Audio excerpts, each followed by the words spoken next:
आज बात करते हैं कार्बोरेशन की। कार्बोरेशन क्या होता है?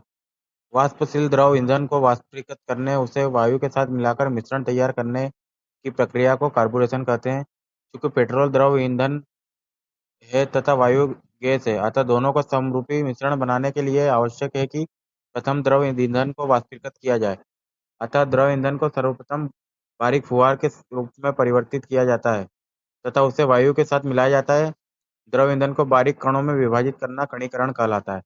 अब पेट्रोल तथा वायु की समरूपी मिश्रण तैयार कैसे किया जाता है? इंजन पर भार तथा स्पीड की विभिन्न अवस्थाओं के अनुकूल मिश्रण तैयार करना। इंजन को ठंडी अवस्था में स्टार्ट करने के लिए गाढ़े मिश्रण को सप्लाई करना।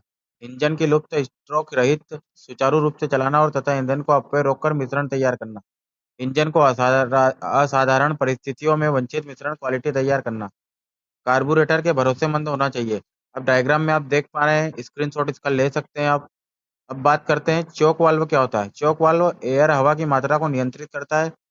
वेंचुरी हवा के जाने के मार्ग को सकरा बनाता है। थ्रोट वाल्व यह सिलेंडर ये सिलेंडर में जाने वाले जार या मिक्सचर की मात्रा को नियंत्रित करता है।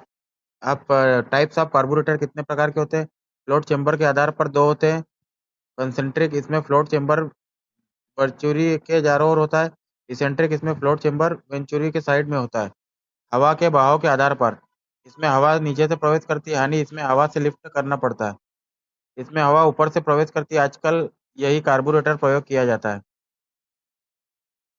इसमें हवा साइड से प्रवेश करती है। कार्बोरेटर के अन्य प्रकार, इसमें हवा और फ्यूल का बहाव का क्षेत्रफल नियत रहता है, परंतु प्रेशर इंजन की आवश्यकता के हिसाब से बदला जा सकता है।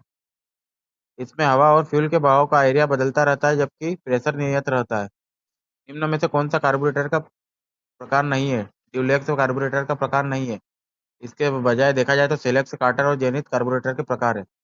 अब कार्बोरेटर चोकिंग क्या होता है? शरद ऋतु में इंजन को स्टार्ट करने में कठिनाई होती है, अतः चोक वाल्व को बंद कर दिया जाता है, जिससे वायु प्रवाह अवरुद्ध हो जाता है तथा पेट्रोल की अतिरिक्त मात्रा मिश्रण में होती है, जिससे मिश्रण अतिरिक्त गाढ़ा होता है। अतः इसका हल्का भाग वाष्पीकृत हो जाता है और ज्वलनशील मिश्रण बनता है, जो इंजन को स्टार्ट करने में समर्थ होता है। ऑटोमेटिक चेकिंग में भी की जा सकती है, जिसमें थर्मोस्टेट एलिमेंट द्वारा किया जाता है। अब कार्बोरेटर पर ऊंचाई का प्रभाव। फ्यूल ईंधन ज्यादा खर्च होगा, अधिक ऊंचाई पर वायुमंडलीय दाब होता है, अतः वायु का घनत्व भी कम होता है। साथ साथ अधिक ऊंचाई पर वायु का तापमान कम होने से घनत्व बढ़ जाता है और दोनों को सम्मिलित रूप से प्रभाव घनत्व का कम करना होता है। अब कार्बोरेटर से संबंधित तथ्य क्या होते हैं? फ्लोट चैम्बर के आधार पर कार्बोरेटर तीन प्रकार के कितने प्रकार के होते हैं? दो प्रकार के। कार्बोरेटर को लगाते हैं इंट्रोक मैनफोल्ड में। कार्बोरेटर